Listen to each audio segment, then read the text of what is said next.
May I come in, sir? Yes, come in. Good morning, sir. Good morning, बैठिए. Thank you, sir. अपना परिचय दीजिए नाम को गोपनीय रखते हुए.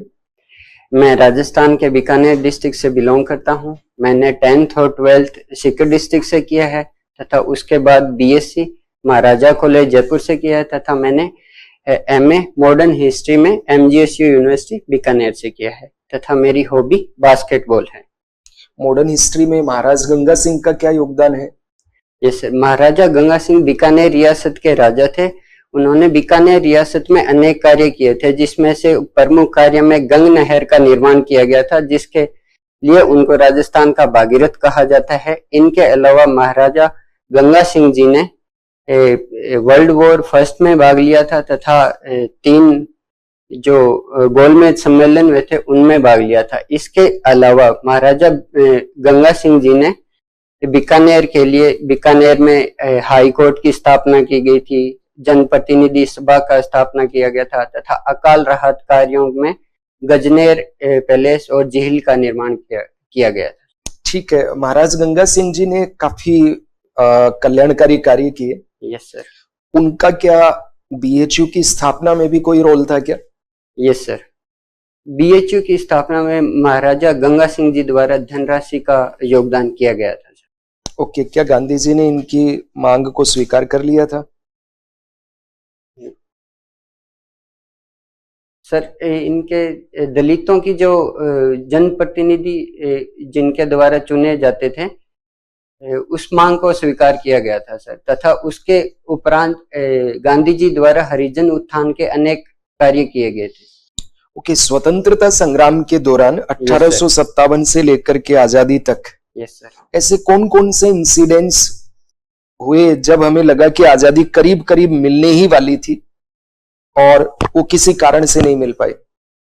सर, इसके अंदर जो मैं अभी रिकॉल कर पा रहा हूँ, एक तो मुख्य 1857 की क्रांति ही मुख्य अपन घटना मान सकते हैं जिसके अंदर लगभग पूरे देश में अंग्रेजों के खिलाफ व्याप्त असंतोष था तथा अनेक क्रांतिकारियों द्वारा अंग्रेजों के खिलाफ लड़ाई लड़ी गई थी. लेकिन अनेक कारणों की वजह से तब हमें स्वतंत्रता नहीं हासिल हुई थी.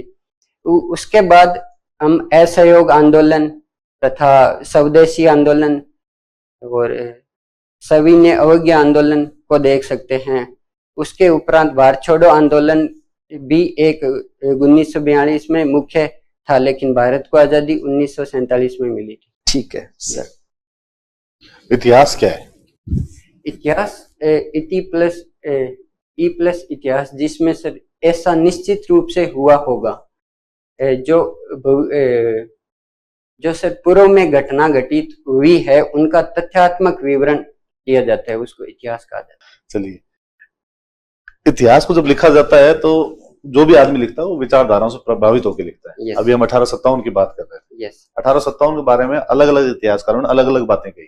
yes. कोई 2-3 बातें बताओ और किसने कहा ये भी बताओ. सर, 1857 के घटना के बारे में अंग्रेज इतिहासकारों द्वारा जिसमें बेंजामिन डिजरेली है उनके द्वारा इसको एक राष्ट्रीय विद्रोह कहा गया था. इसके अलावा एलियर रीज, टीआर होम्स, जेम्स और आउटरम द्वारा इसको एक अंग्रेजों के खिलाफ भारतीयों द्वारा षड्यंत्र तथा ईसाइयों के विरुद्ध में हिंदुओं मुसलमानों का संयुक्त षड्यंत्र इसका रूप दिया गया था तथा भारतीय इतिहासकारों में वीडी सावरकर के द्वारा इसको प्रथम राष्ट्रीय स्वतंत्रता आंदोलन का नाम दिया गया. आपने ग्रेजुएशन 2016 में किया. Yes sir. और उसके बाद आपका पोस्ट ग्रेजुएशन 2021 में पूरा हुआ. यस. आपने ग्रेजुएशन जयपुर से किया और पोस्ट ग्रेजुएशन सूरतगढ़ से किया. यस. ये दोनों ही क्या कारण रहे?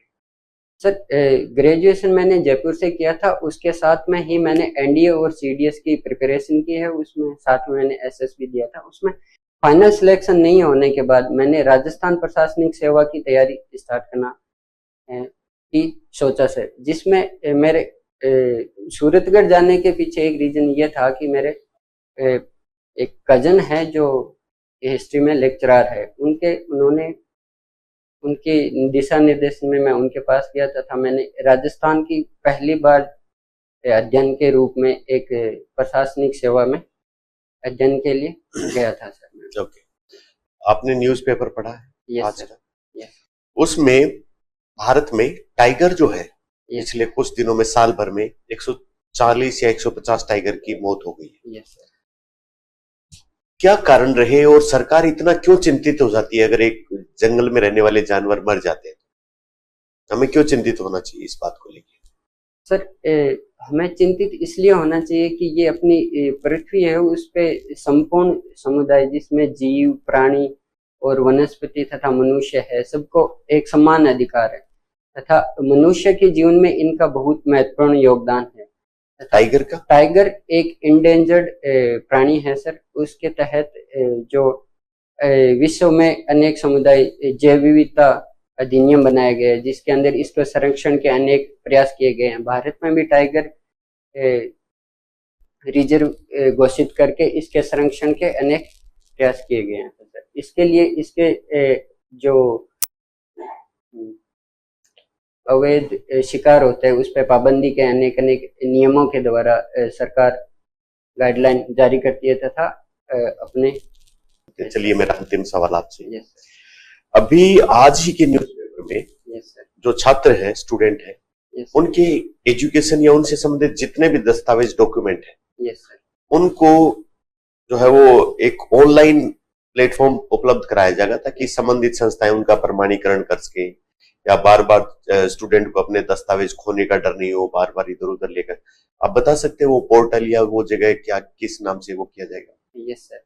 भारत सरकार के द्वारा सर अपार नाम से एक संयुक्त आईडी का। पूरा नाम क्या है इसका? ये तो एब्रिविएशन हुआ, अपार। Yes sir. पूरा नाम रिकॉल करना चाहूंगा सर।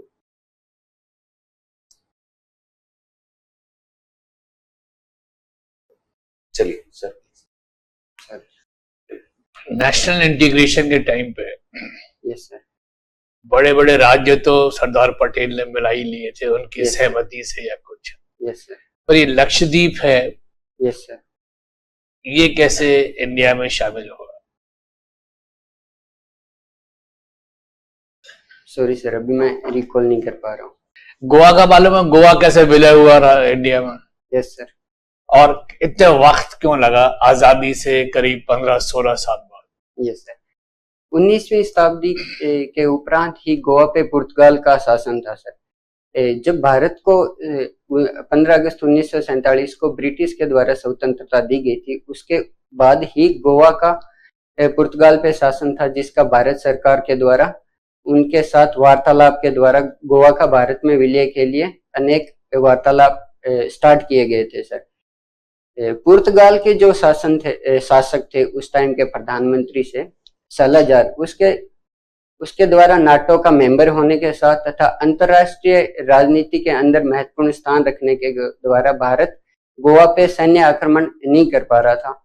उसके वजह से भारतीय कांग्रेस तथा अन्य गोवा के स्थानीय संगठनों के द्वारा वहां मूवमेंट चला गया था, जिसके तहत गोवा को भारत में शामिल किया जाए।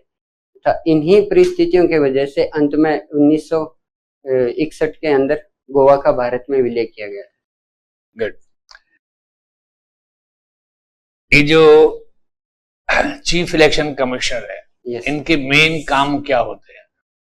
चीफ इलेक्शन कमीशन के मेन काम सर भारत में लोकसभा और राज्यसभा राष्ट्रपति, लोकसभा और राज्यसभा और विधानसभाओं के इलेक्शन करवाना है तथा नेशनल पार्टीज को दर्जा देना है तथा नेशनल पार्टी को सिंबल अलॉट करना तथा एक स्वतंत्रता निष्पक्ष इलेक्शन करवाना है।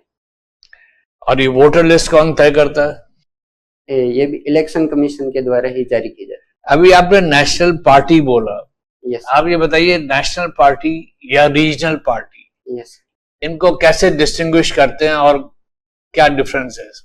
सर, नेशनल पार्टी के लिए सर कुछ टर्म्स है जिनमें नेशनल पार्टी के द्वारा किसी भी सर एक जनरल इलेक्शन में, लोकसभा के एक जनरल इलेक्शन में 6% जो मतदान है उसका 6% प्राप्त किया होना चाहिए तथा 4 राज्यों के अंदर स्टेट पार्टी का दर्जा हो तो उसको नेशनल पार्टी का दर्जा दिया जा सकता है। सर राज्य पार्टी के लिए अभी कंडीशन सर मैं रिकॉल नहीं कर पा रहा हूँ। ठीक है। मेरा आखिरी सवाल आपसे Yes, बहुत sir. छोटा जवाब दीजिए। मतलब आप, अगर हिंदुस्तान के इतिहास में, भारत के इतिहास में कोई ऐसा इंसिडेंट हो जिसको आप चेंज कर सकते हो, तो कौन सा होगा वो? संपूर्ण इतिहास में सर? हाँ, चलिए। सर, जो भारत को स्वतंत्रता 15 अगस्त 1947 को मिली थी, उसको मैं बहुत पहले दिलाना चाहता हूँ।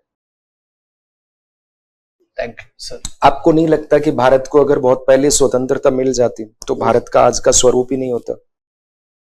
सर, गांधी जी भी बहुत पहले इसीलिए स्वतंत्रता बार बार वो जो उनकी पॉलिसी थी उसमें चेंज इसीलिए किए थे कि भारतीय तैयार ही नहीं थे आजादी के लिए।